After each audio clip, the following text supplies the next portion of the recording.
Ma'asyiral muslimin, jamaah Jum'ah yang dimuliakan Allah Subhanahu wa taala.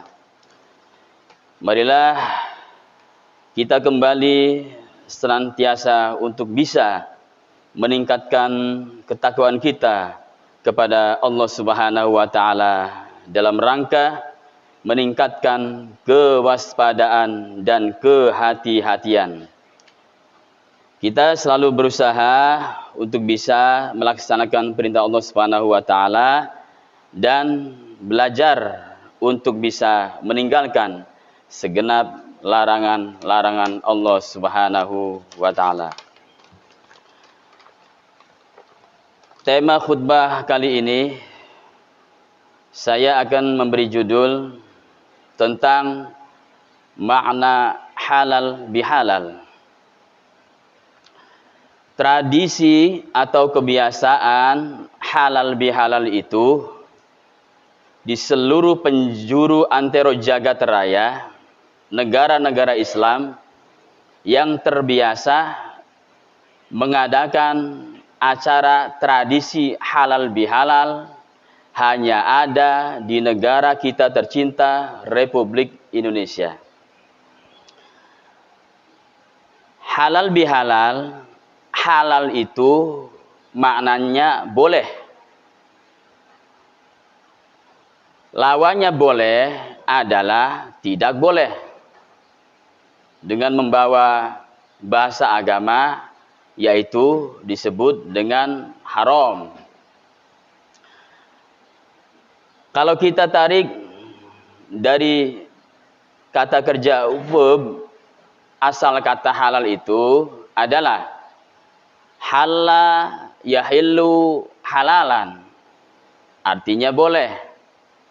Tetapi kalau masdarnya halla yahillu hillan, itu artinya penyelesaian.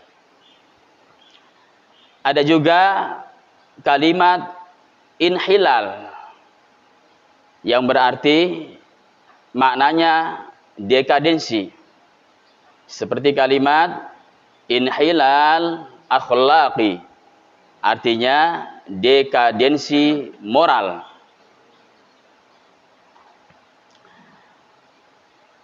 Lalu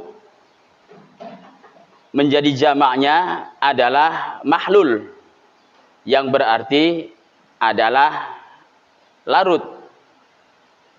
Kalau al-hulul jamak daripada halla yahillu halalan. Lalu hubungannya dengan akhlak itu bagaimana? Asal kata khalaqa yakhluqu, jamaknya menjadi al-akhlaq. Kita ini sebagai umat manusia disebut makhluk. Allah Subhanahu wa taala disebut dengan sang khaliq, artinya sang pencipta. Adapun perbuatan kita disebut khuluq. Itulah beberapa variasi dalam berbahasa Arab. Lalu apa itu yang bernama haram? Haram itu kalau artinya tidak boleh, kalau bapak-bapak muslimin muslimat yang sudah terpanggil untuk menunaikan ibadah haji ke tanah suci Al-Makkatul Mukarramah, ketika mendirikan rukun haji, salah satunya adalah berkeliling Ka'bah yang disebut dengan tawaf. Ka'bah itu berada di Masjidil Haram. Kalau haram itu maknanya tidak boleh, berarti Masjidil Haram itu artinya masjid yang tidak. Ternyata kaum muslimin rahimakumullah, asal kata haram itu berasal dari kata hurmah, artinya hormat. Seperti contoh, saya menulis surat kepada Ibu Bupati, tertulis, yang terhormat Ibu Bupati. Yang kedua, dalam kitab suci Al-Quranul Karim dijelaskan ada ayat yang berbunyi, Hurrimat alaikumul maitatu waddamu walahmul khinziri wa ma uhilla li ghairillahi bi. Hurrimat alaikumul maitatu, diharamkan atas kamu makan daging bangkai. Bangkai itu alias batang. Waddamu, dan darah. Walahmul khinziri, dan daging babi. Wa ma uhilla li ghairillahi bih, dan apa saja hewan atau binatang yang disembelih tanpa mengatasnamakan Allah Subhanahu wa taala atau tidak membacakan basmalah, maka binatang itu dihukuminya adalah haram. Logika awalnya, Allah Subhanahu wa taala berfirman, wa khalaqalakum ma fis samawati wa ma fil ardi. Wa khalaqalakum, dan Allah mencipta semuanya ini adalah untuk kamu, kita sebagai umat manusia. Ma fis samawati, apa yang berada di langit, wa ma fil ardi, dan apa saja yang berada di bumi, itu untuk kamu, wahai umat manusia. Dengan udaranya, air, kayu, batu, tumbuhan, hewan, semuanya adalah untuk kamu, wahai manusia. Sehingga muncul qaidul fiqhiyah yang berbunyi, al-aslu fil asya al-ibaha atau al-halalu. Hukum asalnya itu semuanya adalah boleh.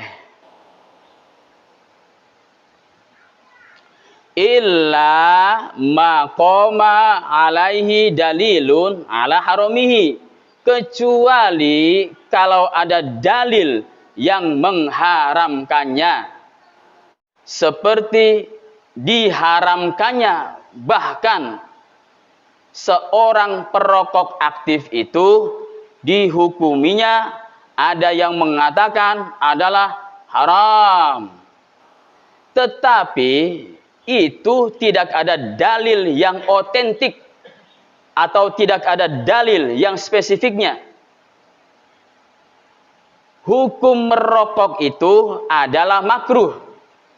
Artinya kalau dikerjakan tidak berdosa, kalau ditinggalkan mendapat pahala. Secara psikologis, kenapa Allah Subhanahu wa taala menggunakan kata haram dengan orang yang memakan daging babi? Ternyata kita sebagai umat manusia dihormati sebagai penghormatan Allah Subhanahu wa taala kepada umat manusia, jangan dimakan. Dengan sebab dalam daging babi itu terdapat cacing pita yang bisa menumbuhkan penyakit-penyakit di dalam tubuh manusia.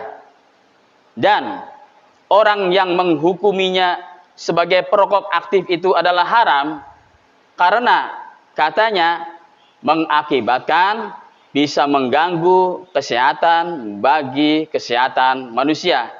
itu tidak ada dalil yang spesifiknya. Itu mah dalil umum. Kalau dalil umum jangan dijadikan sebagai dalil yang otentik atau dalil yang spesifiknya. Masyarul muslimin rahimakumullah. Dengan adanya acara halal bihalal di negara kita tercinta Republik Indonesia sebagai tradisi umat Islam yang berada di Indonesia, di negara-negara Islam yang lainnya tidak ada. Di Lebanon, di Mesir, Saudi Arabia, Al-Madinatul Munawwarah, dan yang lainnya, hanya ada tradisi halal bihalal itu hanya berada di negara kita tercinta Republik Indonesia. Dan menurut persepsi umum, yang namanya halal bihalal itu adalah pertemuan antara sanak, famili, handai, tolan, karib dan kerabat, sahabat dan siapapun bertemu dalam suatu tempat, dalam suatu momen, dalam rangka saling bermaaf, maafan.